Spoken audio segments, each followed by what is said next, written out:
إن الحمد لله نحمده ونستعينه ونستغفره ونؤمن به ونتوكل عليه ونعوذ بالله من شرور أنفسنا ومن سيئات أعمالنا من يهده الله فلا مضل له ومن يضلل فلا هادي له وأشهد أن لا إله إلا الله وحده لا شريك له وأشهد أن محمدا عبده ورسوله قال الله تعالى في القرآن المجيد بعد أعوذ بالله من الشيطان الرجيم إن الذين جاءوا بالإفك عصبة منكم لا تحسبوه شرا لكم بل هو خير لكم لكل امرئ منهم ما اكتسب من الإثم والذي تولى كبره منهم له عذاب عظيم لولا إذ سمعتموه ظن المؤمنين والمؤمنات بأنفسهم خيرا وقالوا هذا إفك مبين وقال أيضا إن الذين يحبون أن تشيع الفاحشة في الذين آمنوا لهم عذاب أليم في الدنيا والآخرة والله يعلم وأنتم لا تعلمون.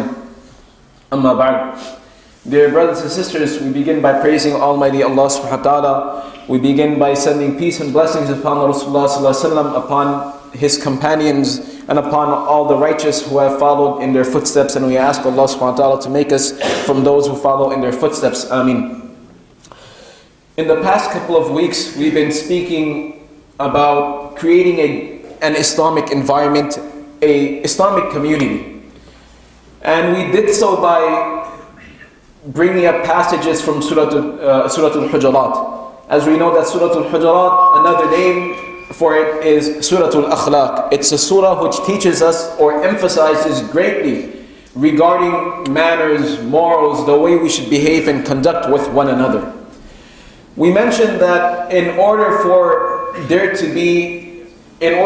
an Islamic community to exist, now what exactly is an Islamic community? Just to define that. An Islamic community, we can define it roughly as a community wherein Muslims are free to practice their deen. We already have that sort of environment. Alhamdulillah, we live in a country whereby we have a lot of religious freedom, more than many countries we come from. So that's there. But another aspect of an Islamic community is when every member of the community feels safe, they feel welcomed, and they don't feel any hostility or they don't feel any sort of fear from other members of the community. As we mentioned, that a community is a big family, it's a large family. We all have one goal that I'm working towards. You have a settlement and then you have a community. A settlement is just a group of people, maybe they share the same background, maybe they share the same culture, and they live together. They live together in one area, in one locality, and they have different objectives in life. They're doing whatever they're doing, no problem. On the other hand, a community is a group of people that share the same visions, they share the same perspective in life, they share the same goals in life, and they are working as a team to meet those objectives and bring those goals into action, to bring those goals into manifestation. That's what a community is. As a Muslim community, all of us are working towards one goal, and that is creating a safe haven, creating an environment where our children can grow up, creating an environment where we don't have to worry about our children getting involved in drugs, wherein we don't have to worry about our children getting involved in crime, in a gang activity, where we don't have to worry about our children being caught up in the wrong place at the wrong time with the law. That's our vision as a community. Also, another vision of our community as a Muslim community is that we can live with one another and not have to worry about people undermining us, not have to worry about people spreading rumors about one another. These are critical aspects of what makes up a Muslim community, an Islamic community. And that's all of our objectives. We want to live in a community whereby all of us are respected, all of us are welcomed, and we know that people from our members, our community members, support one another. That we help one another when we're in need. That if someone from our community is in trouble, the rest of the community gets together and they assist them. So we spoke about how to create that sort of environment, how to create that sort of community. And the way it's done is really is very simple. The way a good community is created is when each member can feel that they are welcomed and they are safe within their community. And by being safe, it's not only limited to physical safety or material safety, but also the safety of their integrity and their honor. That if someone had to spread rumors about them, if someone had to say something derogatory about them behind their back, then this will not be accepted. Why? Because this is now an attack on their integrity and on their honor. So we were speaking about these aspects. This is very important. We were speaking about this in the past couple of weeks. And then in Surah Al-Hujurat, we mentioned that Allah subhanahu wa ta'ala speaks greatly about these kind of things, about how backbiting, spreading rumors, making fun of people, insulting people because of the way they look, or aspects of racism, whereby we belittle others because of their origin, of their culture, of their ethnicity.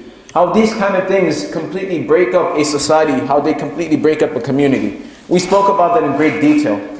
Today, the objective, what I want to illustrate, is how these things that we consider them to be very frivolous. That what's so bad about backbiting every now and then? What's so bad about spreading a rumor? Sometimes it's very interesting, sometimes very tempting. It's very fun to listen to.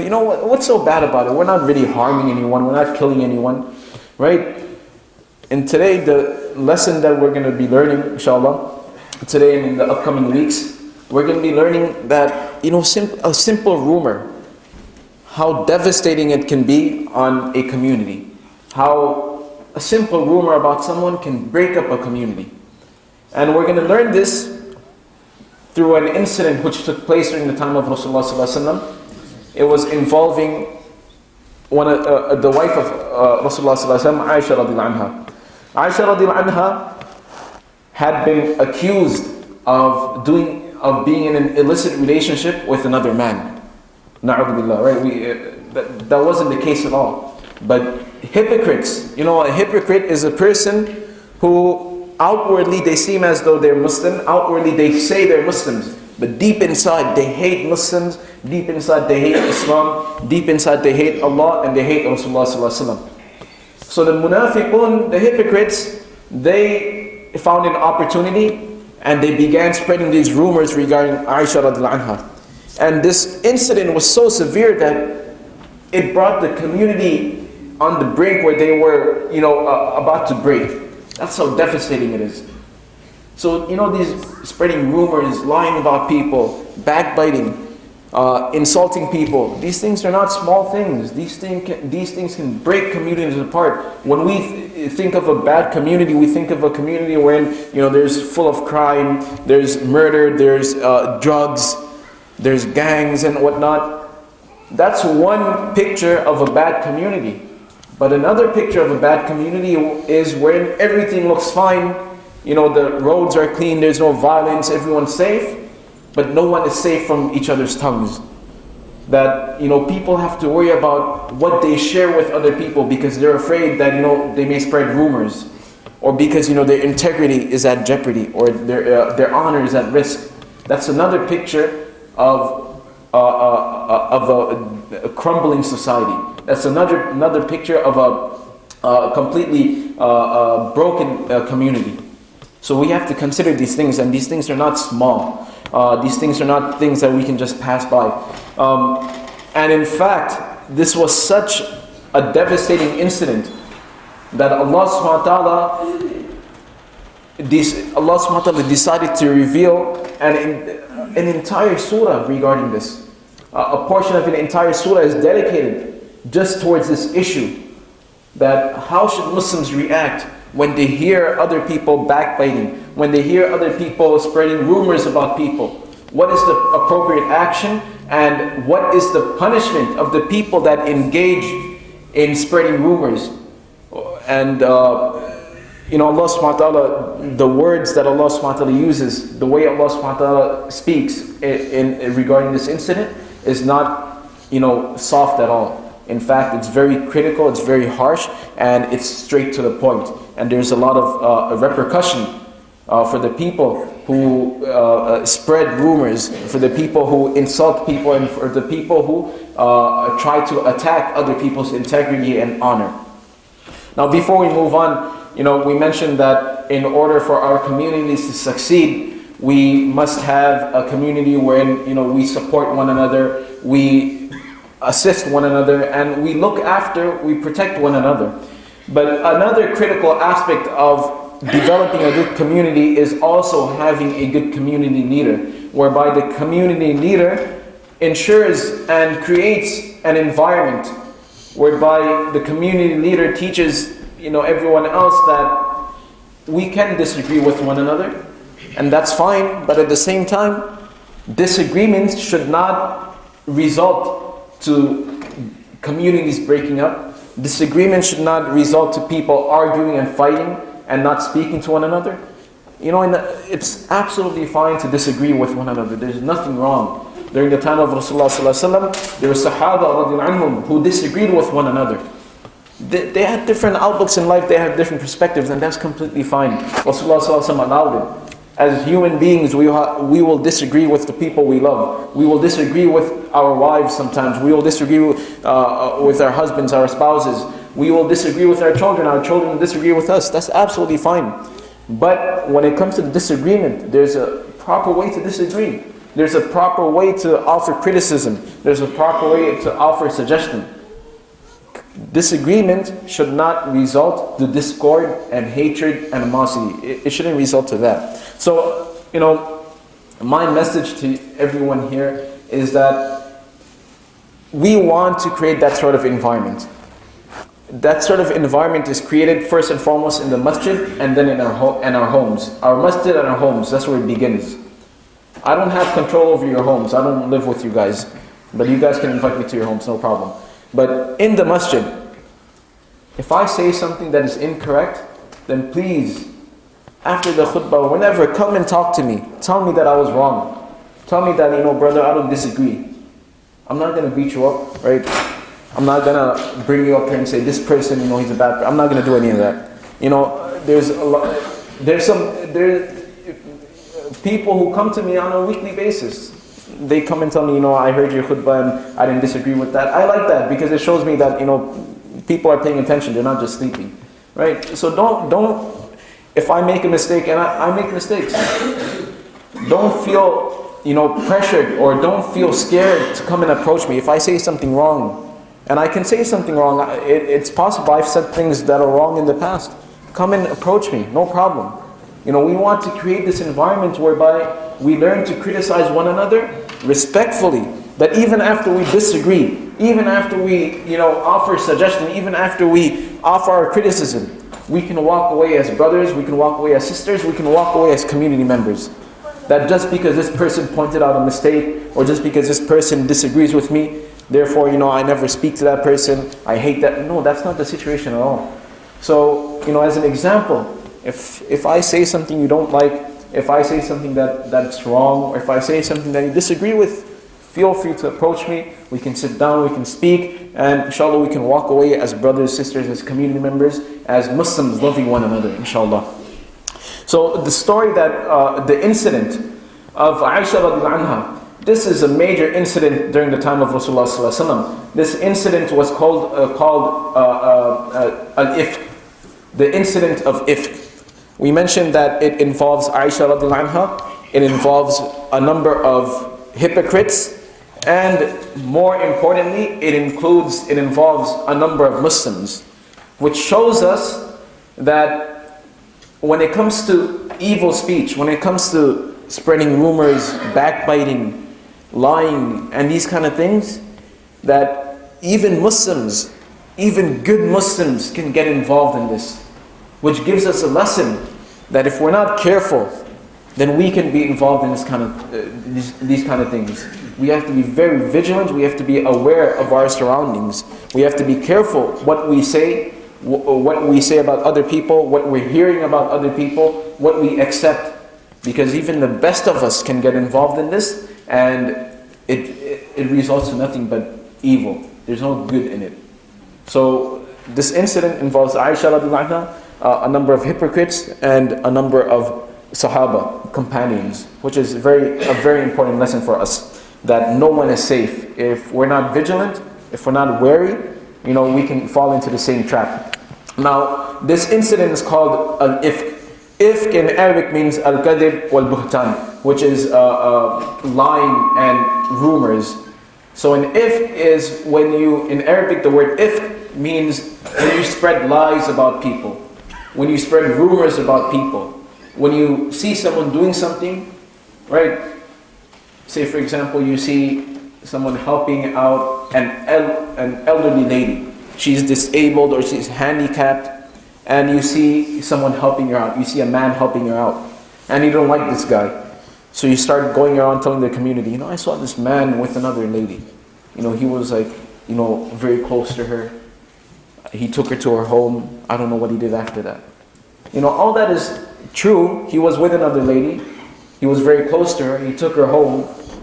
But you're leaving out so many details. You're completely stating out of context, and you're doing it intentionally to ridicule, to spread rumors about that person.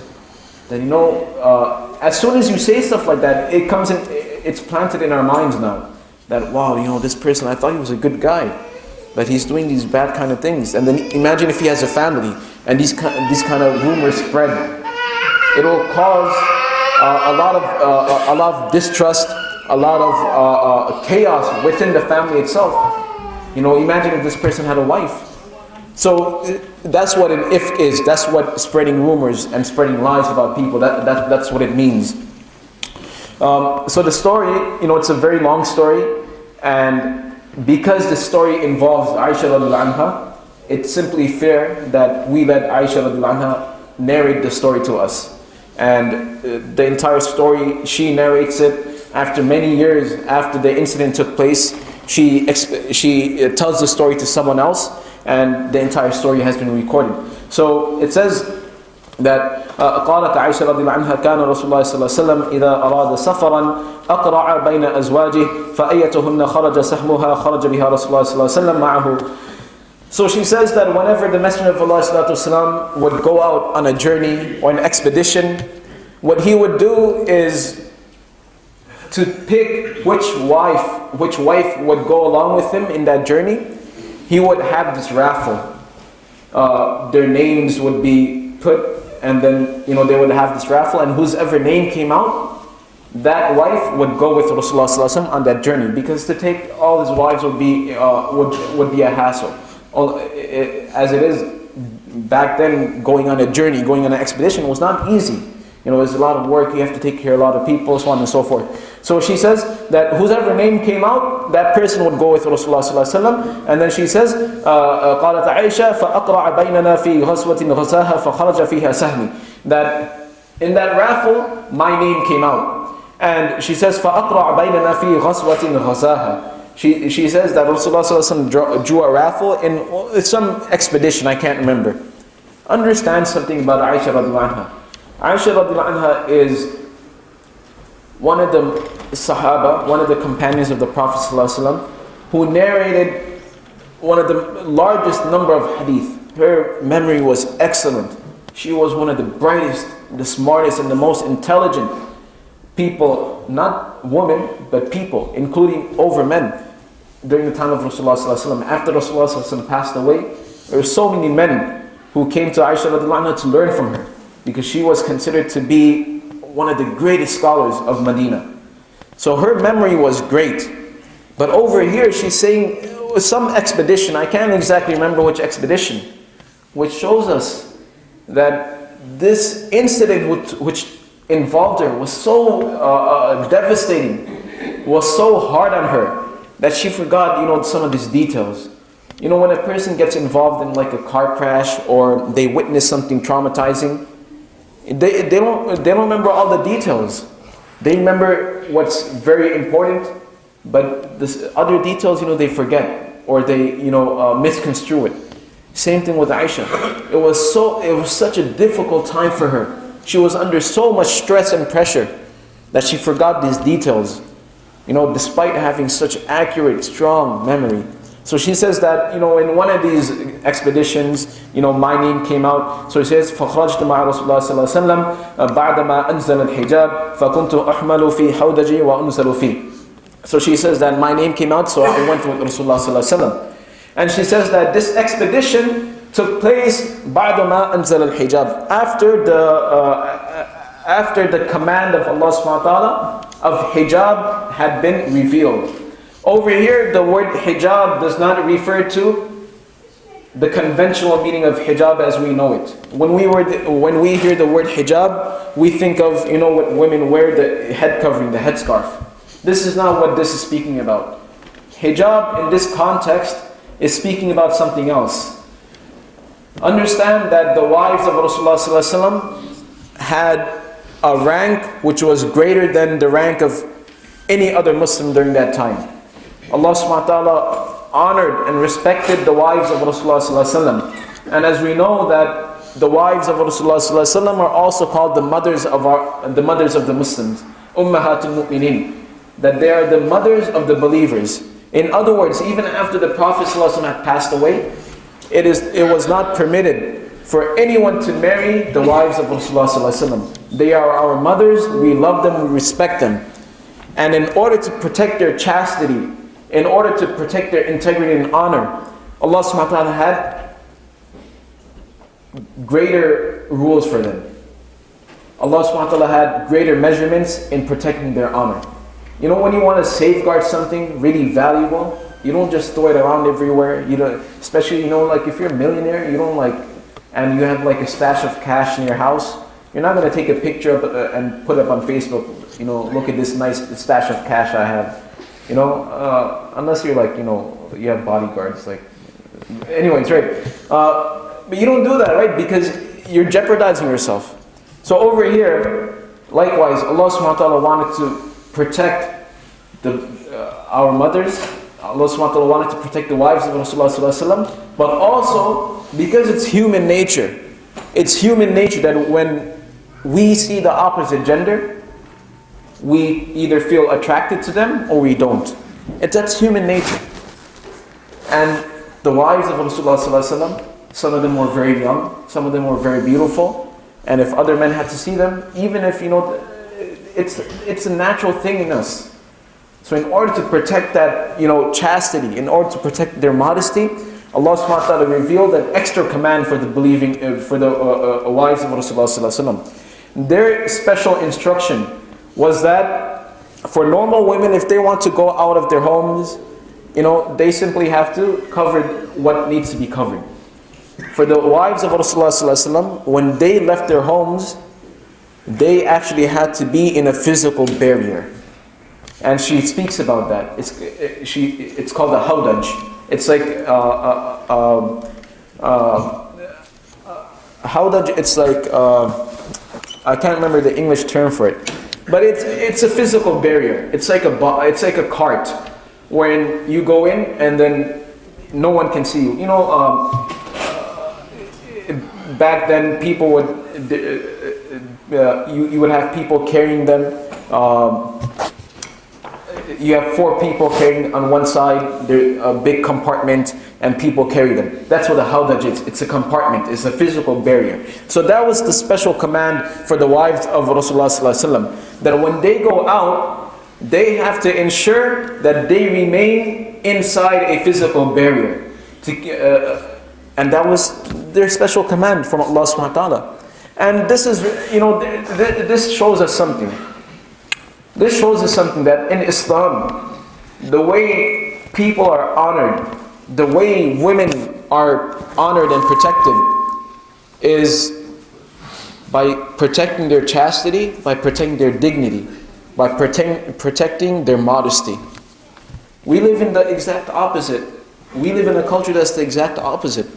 The culture we live in is, if you're not naked, if you're not showing off your skin, if you're not showing off your body, then you're backwards, you're oppressed, and you're uneducated. And this is not far-fetched. You know, what I'm saying is not far-fetched. Just recently, you had the French Minister of Women's Rights. She said, women who choose to cover themselves are like the Africans who accepted slavery. You know, what kind of nonsense is that? What about men who choose to cover themselves? You know, why is it that women need to completely be naked and men have to cover themselves? It's prevalent everywhere we look. You know, even in the movies that they show nowadays, whether it's intentional or not, that's a different issue. But you see, like, you know, our kids, we love watching, like, you know, like these action hero movies. You see the superheroes, the guys, they're covered from. Look at Batman. The only thing Batman is like wearing a niqab. The only thing that's visible is his mouth. And then you see the lady, she's like completely naked. Why is that? You know, so we live in a society that is the exact opposite, and we have to teach this especially to our daughters, that honor is not when you're able to just freely walk around naked. That's not what it is. Islam has a guideline for what is honor, what is considered noble, and what is considered righteous.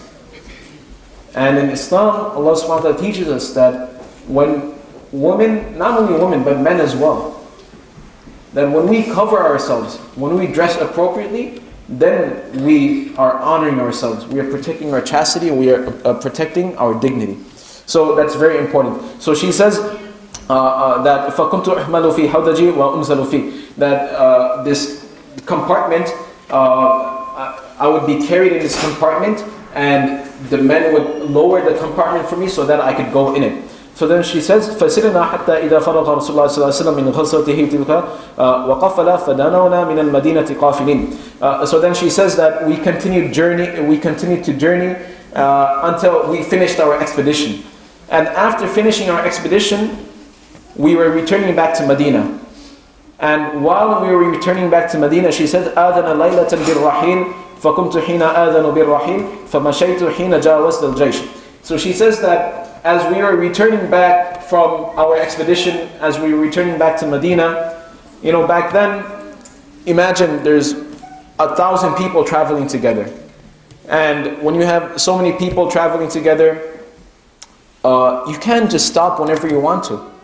You know, if you've ever gone on a road trip, and say for example you have like 4 children, imagine if each children every single hour says, I have to go to the bathroom. You're gonna be delayed by 5-6 hours. So and if you have 1,000 people traveling with you, you can't just stop because one person wants to stop. So what they would do is they would make one stop. Throughout the entire day, they would just make one stop. And they would stop at night. Because, again, there were no roads. It's all desert. If someone had to use the bathroom, then during the daytime, it wasn't very comfortable because other people can see you. So during the night when it was pitch black, they would stop, and whoever had to use the bathroom, whoever had to relieve themselves, they would go, and you know, it was dark and they had their privacy. So they said, so Aisha, she says that we're traveling back from the expedition, we're going home to Medina, and then we stopped. We stopped so that we can take a break and relieve ourselves. And she says, فَمَشَيْتُ حَتَّى جَاوَزْتُ الْجَيْشِ. So after we stopped, I got off my compartment out of my hawdaj and I left. I passed the army, I passed the group of people, and I went to relieve myself. And then she says, فَلَمَّا قَضَيْتُ شَأْنِي أَقْبَلْتُ إِلَى رِحْلِي. That after I relieved myself, I came back. فَلَمَسْتُ صَدْرِي فَإِذَا عِقْدٌ لِي مِنْ جِزْءِ ضِفَارٍ قَدْ انْقَطَعَ. She says, as I was returning back, I noticed that, you know, the necklace I had been wearing was not there anymore. This necklace, she says, was made out of جِزْءِ ضِفَار, which is a material we know as onyx. It's like a special, a precious stone. This necklace was not something very expensive, but this necklace was given to her by Rasulullah ﷺ. And although it wasn't expensive, but she loved it a lot because it was given to her by Rasulullah sallallahu alaihi wasallam, and there was a lot of sentimental value to it. She did not want to lose it. In fact, she lost this necklace once before in another journey, and she went and told Rasulullah sallallahu alaihi wasallam, and the entire group of people had to wait till she found her necklace. But this time, back then, it was during the day. Now it's during the night. So she says, my necklace that was on her neck, it wasn't there anymore. So she says, فَرَجَعْتُ فَالْتَمَسْتُ إِقْدِي فَحَبَسِنِي إِبْتِغَاؤُهُ, that I went back to look for my necklace, and as I was searching for it, it delayed me. قالت, and then she says, وَأَقْبَلَ الرَّهْتُ الَّذِينَ كَانُوا يَرْحَلُونَنِي, and the group, the people that we were with, they left. It's nighttime. There is no way of actually keeping, monitoring who's there and who's not. So they thought that everyone was there, and they left. And so she says, فَاحْتَمَلُوا هَدَجِي فَرَحَلُوا عَلَى بَعِيرِ الَّذِي كُنْتُ أَرْكَبُ عَلَيْهِ وَهُمْ يَحْسَبُونَ أَنِّي فِيهِ. And then she says, the people that are carrying my compartment, they left. And then she explains that, it's awkward that they would feel that, there was a person in there. Why is it so light now? So then she says, وَكَانَ النِّسَاء إِذْ ذَا خِفَافًا لَمْ يَهْبُلْنَ ولم يخشهن اللحم إنما يأكلن العلقة من الطعام. She says, understand that the women back then, they were very thin, they were very skinny, they were very light. Why? Because we hardly had any food. The only food we would eat is what we had, and that was very small, just 1 or 2 dates, just a little bit of food throughout the day. All of us were very skinny, we were all light. So even though they picked up the compartment, they did not realize that Aisha was in there because she was so light. So they left without her, and then she says, فَلَمْ يَسْتَنْكِرِ الْقَوْمُ خِفَّةَ الْهَوْدَجِ حِينَ رَفَعُوا وَحَمَلُوا. They did not realize that the compartment was lighter than usual. وَكُنْتُ جَارِيَةً حَدِيثَةَ السِّنِّ. And she says, I was very young at that time. She was about like in her teens. فَبَعَثُوا جَمَلْ فَسَارُوا. So then they left. وَوَجَدْتُ عِقْدِي بَعْدَ مَا اسْتَمَرَّ الْجَيْشِ. So then she says, after they left, I found my necklace. So most likely, as she was coming down, her necklace fell, and maybe a camel was sitting on it. So she says, after they left, I found my necklace. فَجِئْتُ مَنَازِلَهُمْ وَلَيْسَ بِهَا مِنْهُمْ دَاعٍ وَلَا مُجِيبٍ. She says, after I returned, no one was there. I was all alone. And then she says, فَتَيَمَّمْتُ مَنْزِلِ الَّذِي كُنْتُ فِيهِ وَظَنَنْتُ أَنَّهُمْ سَيَفْقُدُونِي فَيَرْجِعُونَ إِلَيْهِ. So she says, I went back to where everybody was, and I was hoping that, maybe they'll realize that I'm missing and they'll come back looking for me in that same area. فَبَيْنَ أَنَا جَالِسَةٌ فِي مَنْزِلِي غَلَبَتْنِي عَيْنِي فَنِمْتُ. She says, as I was sitting there, because it was nighttime and we were all tired, I fell asleep. وَكَانَ صَفْوَانَ بْنِ مُعْتَلَ السَّلَمِي مِنْ وَرَاءِ الْجَيْشِ. And then she says, back then when this big group of people would be traveling, there was always 1 or 2 people that would stay behind. They would stay behind so that if anything was left, if someone had left their luggage, if someone had stayed behind, this one person could help that person go back and meet the rest of the group. So she says, Safwan radiallahu anhu was appointed that responsibility, that he would remain behind the rest of the people, and he would come, and if there was anything missing, if there was anyone lost, he would help them return. So she says that فَأَصْبَحَ إِنْ مَنْزِلِي. So the next day in the morning, Safwan radiallahu anhu, he was passing and he saw me. فَرَأَى سَوَادُ إِنسَانٍ نَائِمٍ فَعَرَفَنِي حِينَ رَآنِي. He says, as soon as he was walking, he saw my figure. He saw my figure, I was sleeping, and he immediately recognized that it was me. As soon as he saw me, he knew it was me. And he says, وَكَانَ رَآنِي قَبَلَ الْحِجَابِ. And the reason he knew it was me, because before Allah subhanahu wa ta'ala commanded that the wives of Rasulullah had to be in the compartment, he saw her. So because he saw me, he recognized her. So he says, so she says, فَاسْتَيْقَظْتُ بِإِسْتِرْجَاعِهِ حِينَ عَرَفَنِي. So then when Safwan radiallahu anhu saw her, immediately he said, إِنَّا لِلَّهِ وَإِنَّا إِلَيْهِ رَاجِعُونَ. He said it very loudly. And this woke her up.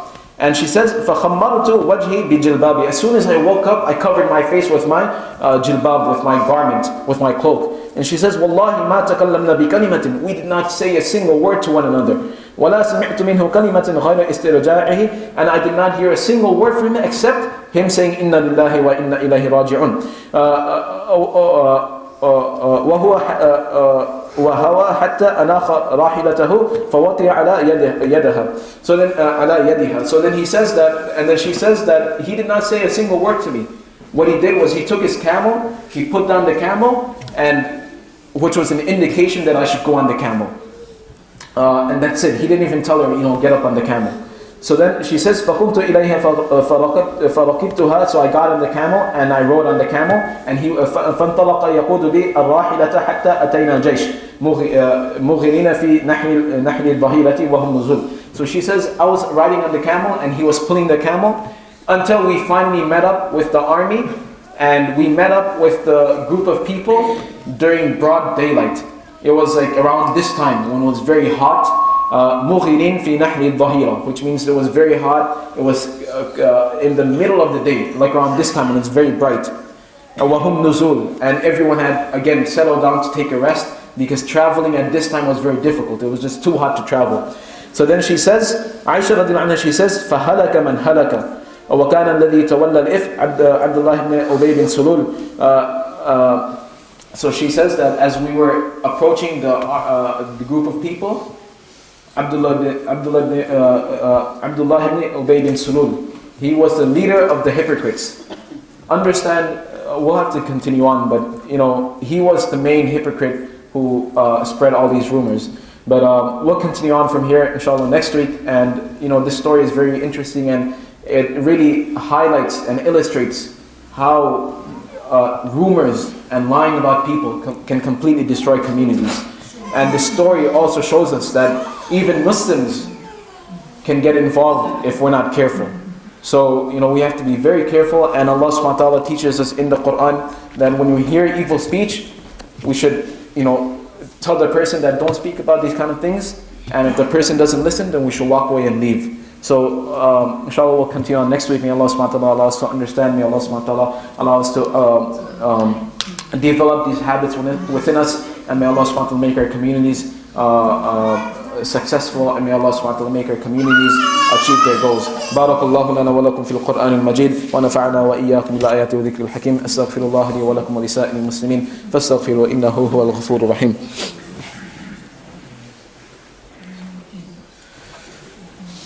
الحمد لله الذي أرسل رسوله بالهدى ودين الحق ليظهره على الدين كله وكفى بالله شهيدا ونشهد أن لا إله إلا الله وحده لا شريك له ونشهد أن محمدا عبده ورسوله. أعوذ بالله من الشيطان الرجيم. يا أيها الذين آمنوا صلوا عليه وسلموا تسليما.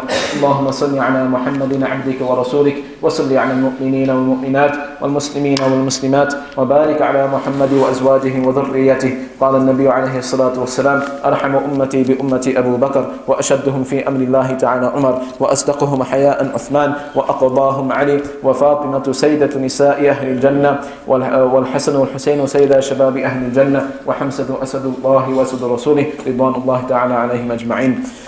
اللهم أعز الإسلام والمسلمين. اللهم أعز الإسلام والمسلمين. اللهم لا تسلط علينا من لا يرحمنا. آمين. إن الله يأمر بالعدل والإحسان وإيتاء ذي القربى وينهى عن الفحشاء والمنكر والبغي يعظكم لعلكم تذكرون. فاذكروا الله يذكركم واشكروه لا تكفرون. أقيموا الصلاة.